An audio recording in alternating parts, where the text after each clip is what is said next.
vi se pare viața de adolescent? Banală. Uneori bună, uneori proastă. De ce proastă? Că bună? Bună când te distrezi, nașpa când...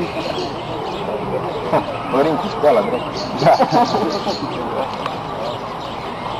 Cum ți se pare că ne văd pe noi adolescenții alte generații, adică părinții, bunicii?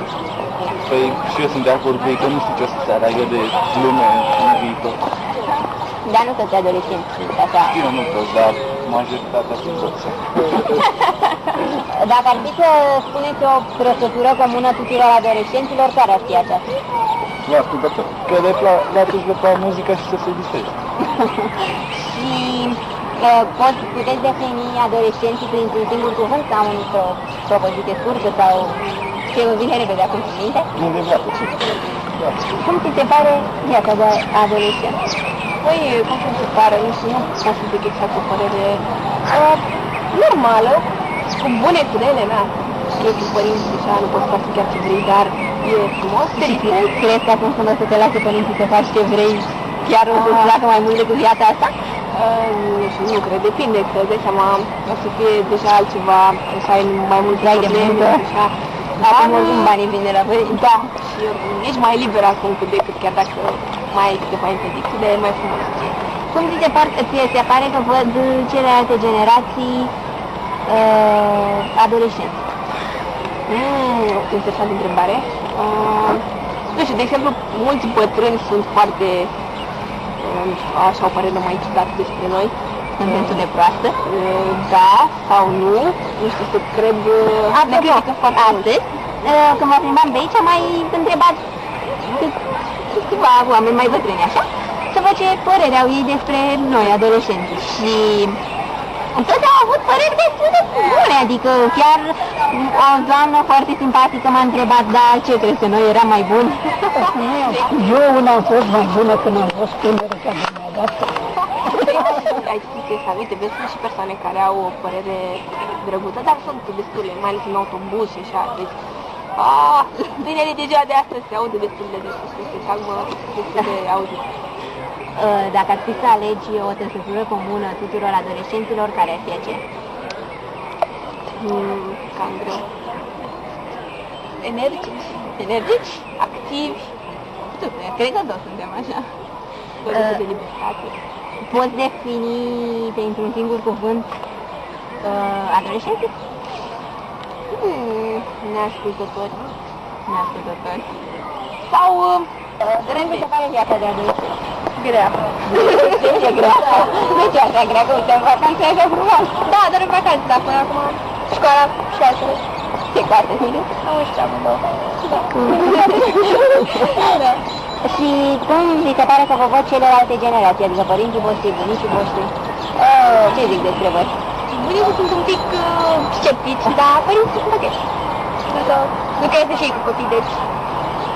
Și dacă ar fi să alegeți o trăsătură comună tuturor adolescenților, care ar fi aceea? Încăpățânarea.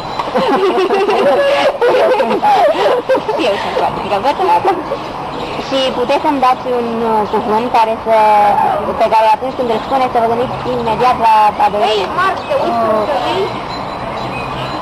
Sau o propoziție sau ceva? Ceva de genul carpe diem? Nu știu, mi se pare că în alte părți ale vieții nu găsești sintagma asta atât de bine pronunțată. Cum ți se pare că te văd pe tine ca adolescent celelalte generații, adică bătrânii și părinții mei ar veni. Bine, depinde și de oameni acum. Depinde și de oameni, exact. Bătrânii, spre exemplu, cred că de cel mai multe ori mă văd o zăpăcită care nu știe ce vrea de la viață. Dar, la urma urmei, dacă nu te distrezi când ești tânăr, că să te mai distrezi. Și, da, părinții sunt ok, adică pot să spun că sunt chiar o fată cu minte pentru ei, spre deosebire de alții. Dacă ar fi să alegi o trăsătură comună tuturor adolescenților, care ar fi aia? Doar nici de adrenalină. Ce părere aveți despre adolescenții din ziua de astăzi? O părere bună. Dar au personalitate multă, știu să-și susțină punctul de vedere, nu sunt la curent cum își folosesc timpul liber. Nu știu și nu pot să spun nimic. Dar cât îi văd în televiziune, în altă parte, e un tineret pe care ne putem baza. Vi se par diferiți de față de adolescenți și de când erați dumneavoastră adolescenți? Vi se par diferiți față de adolescenții de când erați dumneavoastră adolescenți? Da. Noi eram mai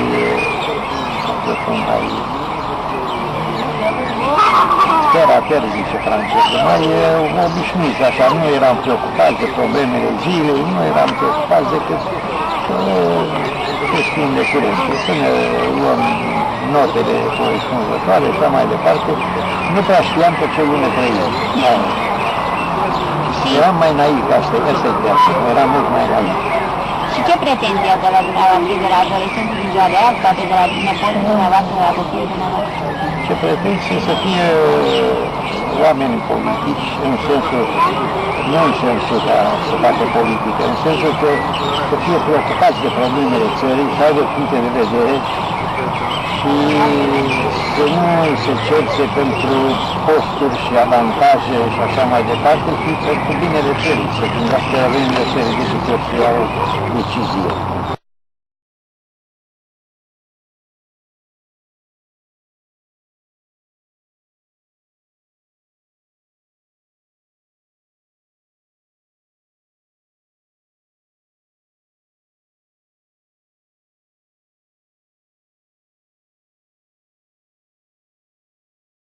No.